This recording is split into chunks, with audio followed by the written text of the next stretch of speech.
Buenos días, buenas tardes, bienvenidos a un nuevo video de música e historia. Hoy vamos a hablar del Paleolítico Superior. El Paleolítico Superior es el tercero y último de los periodos en que está dividido el Paleolítico, la etapa inicial de la Edad de Piedra.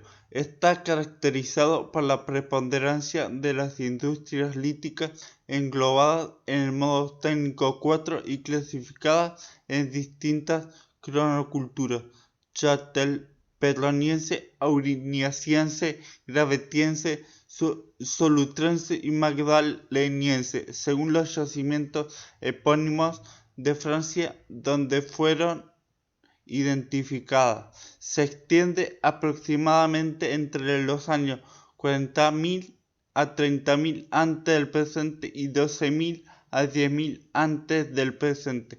El Paleolítico Superior coincide con la segunda mitad del último periodo glacial, de clima muy frío aunque con intervalos algo más templados, los interstadiales. También se caracterizó porque las especies humanas de anteriores periodos, como Homo erectus, el homínido de Denisova, Homo neanderthalensis u Homo floresiensis, fueron sustituidas en todo el mundo por el Homo sapiens, que quedó como el único superviviente de la subtribu homínida. Antecedentes. La caracterización inicial del Paleolítico Superior se basó en la aparición en el registro arqueológico de una nueva tecnología lítica conocida como modo técnico 4, que fue encontrada básicamente en Europa. Por ello, su cronología se relacionó con la llegada y expansión del Homo sapiens por el continente europeo y sus regiones aledañas. Las investigaciones posteriores han relativizado y ampliado esta visión, demostrando que algunas de las novedades culturales que se dieron en Europa a partir del 40.000 antes del presente ya se habían producido en África con anterioridad. El arte, la talla lítica, laminar, una industria ósea muy específica y nuevas herramientas y estrategias de caza. Las primeras manifestaciones simbólico-artísticas se han hallado en Sudáfrica y se datarían en unos 75.000 años, mientras que en la República Democrática del Congo se identificaron instrumentos óseos de unos 90 a 75.000 años. Los restos más antiguos conocidos del Homo sapiens arcaico tienen una antigüedad de 150.000 y de 170.000 años y corresponden respectivamente a Sudáfrica y Etiopía. Asimismo, los estudios del genoma mitocondrial señalan nuestro origen en África en tales fechas y los 200.000 años. Las transformaciones que dieron lugar a nuestra especie debieron producirse en una pequeña parte de la población africana, en unos 10 o 15.000 individuos, a partir de los cuales se generaron todos los grupos humanos modernos. Así lo demostraría la poca variabilidad genética existente entre las personas actuales. En Israel se hallaron restos óseos de hace unos 100.000 años, lo que indicaría una pronta expansión de nuestra especie por el sur de Asia, llegando a Australia entre los 60 a 50.000 años antes del presente. Por Europa empezarían a distribuirse hace 40.000 años y en América se asentaron definitivamente hace 15.000, aunque hay autores que adelantan la fecha de penetración hasta hace 75 a 40.000 años. Relacionadas con la expansión mundial de nuestra especie estarían las extinciones masivas de especies animales que se produjeron en Australia, América y aquellas islas que todavía no habían sido colonizadas por humanos. Sapiens. Los primeros afectados por nuestra expansión fueron las otras especies de homínidos que vivían en Europa o Asia y que tras un periodo de coexistencia, desaparecieron. Hace unos 100.000 años, el Homo sapiens arcaico llegó a Palestina, pero no fue capaz de seguir hacia Occidente, quizás porque su tecnología, la musteriense, era igual que la de su contemporáneo, el Homo neanderthalensis, que habitó esa misma región posteriormente sobre el 60.000 antes del presente, pero sí que se distribuyó por Oriente, sustituyendo fácilmente a los últimos Homo erectus de Indonesia o China y llegando a Australia hace unos 60.000 años, hacia el 40.000 antes del presente, y ya con sus nuevas herramientas uriniacienses, los cromañones empezaron a extenderse por toda Europa, compartiendo durante unos 10.000 años el terreno con los neandertales, que llegaron a adoptar industrias y comportamientos culturales similares antes de desaparecer definitivamente. Nosotros pertenecemos a la especie Homo sapiens. Nuestro cráneo, con una capacidad media de 1.400 centímetros cúbicos, es más redondeado y alto que el de nuestros predecesores. Tenemos mentón y unos arcos supraorbitales poco evidentes. La inteligencia de Homo sapiens no es superior a la que debió tener Homo neanderthalensis, pero sí es diferente, muy relacionada con los comportamientos simbólicos que nos llevaron a desarrollar el arte y unas relaciones sociales cada vez más complejas. Un claro exponente de esta nueva preocupación por los simbolismos es la abundancia de adornos personales cosidos a las ropas o en forma de collares, pulseras o cinturones, decorando sus herramientas o incluso su propio cuerpo, como parece indicar la presencia de ocre en algunos enterramientos. Estos ornamentos no solamente cumplirían un papel estético, sino que también servirían para identificar a sus portadores y relacionarlos con su grupo o tribu. El esqueleto de los primeros Homo sapiens era más ligero que el de los neandertales y se fue volviendo cada vez más grácil a lo largo del Paleolítico superior. También se fue haciendo más pequeño. Si al principio del periodo la media de altura masculina era de unos 76 metros y la femenina de unos 63, en el Mesolítico Epipaleolítico se había reducido a unos 63 y unos 51 respectivamente. Es posible que estos cambios fueran la consecuencia de la aparición de armas como el propulsor y el arco, que les permitieron matar sus presas a gran distancia, necesitando así mucha menos energía y fuerza. A la vez, su mayor ligereza les permitía realizar largos desplazamientos con un gasto energético relativamente bajo. Paleolítico Superior Europeo. El Paleolítico Superior Europeo se extiende entre la llegada del Homo sapiens al continente hace unos 40.000 años y al comienzo del Holoceno, hace 12 a 10.000 años, aunque los primeros restos óseos conocidos hallados en Pestera, Oase, Rumania, Mladec, República Checa o Cro-Magnon, Francia, tienen entre 35 a 30.000 años.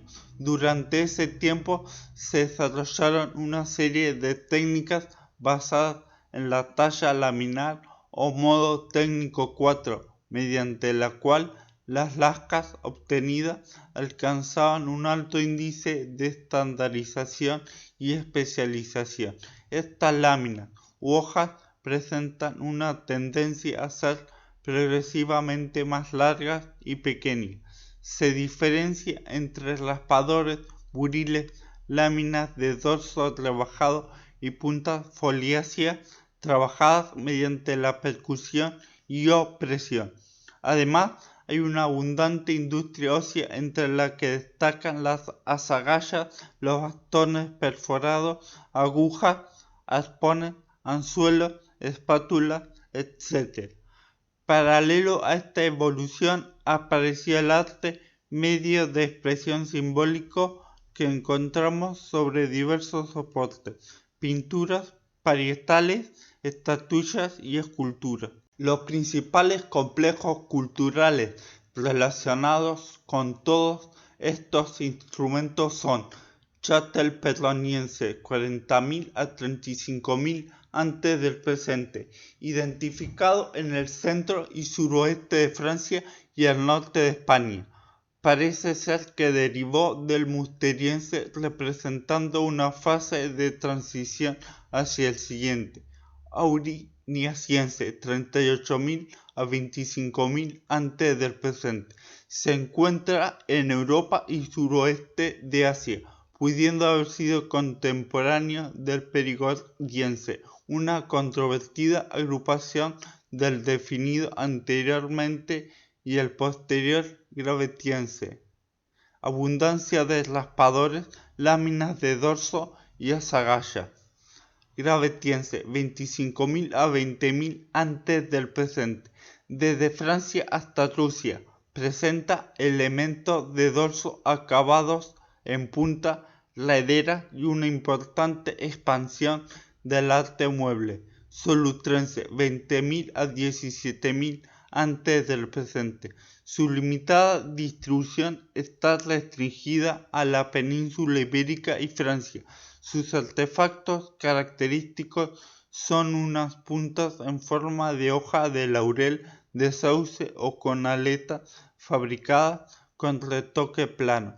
Magdaleniense, 17.000 a 10.000 antes del presente. Hay buriles, raspadores y laminitas, pero sobre todo hay un gran aumento de los instrumentos realizados en hueso o asta. Se multiplicaron las muestras de arte mueble o portátil con esculturas y relieves de animales en hueso y cuerno, así como miles de grabados en pequeñas placas de piedra que en unas pocas ocasiones representan motivos abstractos de líneas y puntos o secuencias de muescas y surcos. Se fabricaban también adornos como colgantes de cisne de ámbar o cuentas de marfil y cuerno en Rusia. Llaman la atención las figurillas de Venus talladas con detalle y representando a mujeres de forma exagerada. En el arte rupestre se observa un estilo análogo, ya que se han descubierto bajorrelieves de Venus que tal vez represente a una diosa madre, pero el grueso del arte parietal está en los valles del Vézere y del Dordogne, en Francia, en los Pirineos y en la cordillera Cantábrica en España, si bien se han encontrado pinturas y grabados en yacimientos muy alejados de estas regiones. Los cromañones se extendieron rápidamente por todas las áreas eurosiberianas, coexistiendo con los neandertales durante unos 10.000 años, lo que, según la mayoría de los investigadores, fue el desencadenante de que estos últimos produjeran las industrias châtel-perronienses y comenzaran a utilizar adornos personales como collares de cuentas o de dientes. Pero algunos autores creen que fueron los neandertales los inventores del modo 4 y que los cromañones lo copiaron, ya que, dicen, esta tecnología no se la encuentra inicialmente fuera de Europa. Incluso pudieron haberla creado ambos de forma paralela, imitándose mutuamente. Además, en algún yacimiento del norte ibérico no hay diferencias claras entre la economía y el instrumental lítico de los musterienses previos y los aurignacienses posteriores, algo que sí ocurre en otros yacimientos. Para Eiroa, Los orígenes del modo 4 estarían en diferentes áreas de Oriente Próximo y Europa entre 47 a 30.000 antes del presente, en lugares como Ksar Akil, Líbano, Boker Tagtit, Negev y quizás Tarjelse, Crimea. Se habría producido una transición entre el método Levallois y las técnicas de hoja que se extenderían por toda Europa. Industrias neandertales similares a la châtelperroniense han sido identificadas con distintas denominaciones en Italia, Uluciense, Europa Central, Celestiense o Bulgaria, Bacoquiriense, en la Iberia mediterránea y posiblemente en las penínsulas itálica, balcánica y de Crimea. Los neandertales permanecieron como únicos pobladores, mientras al norte se extendían sus competidores. Está comprobado que el río Ebro actuó como frontera hasta hace unos 30.000 años. En el Cantábrico y Cataluña hay yacimientos aurinienses previos a esas fechas, mientras que al sur son todos musterienses. La expansión de los cromañones por Europa representa una paradoja. Los neandertales, que habían evolucionado en un continente medio congelado por el último periodo glacial, fueron desplazados y eliminados por los recién llegados de la cálida África. Al producirse el paroxismo glacial hace unos 25.000 años, los neandertales habían ya desaparecido de sus últimos refugios mediterráneos, convertidos para entonces en frías estepas. Los sistemas simbólicos de los cromañones les permitieron forjar alianzas a larga distancia, compartir conocimientos y adaptarse a las adversas condiciones climáticas, mejorando y diversificando las prestaciones de su tecnología.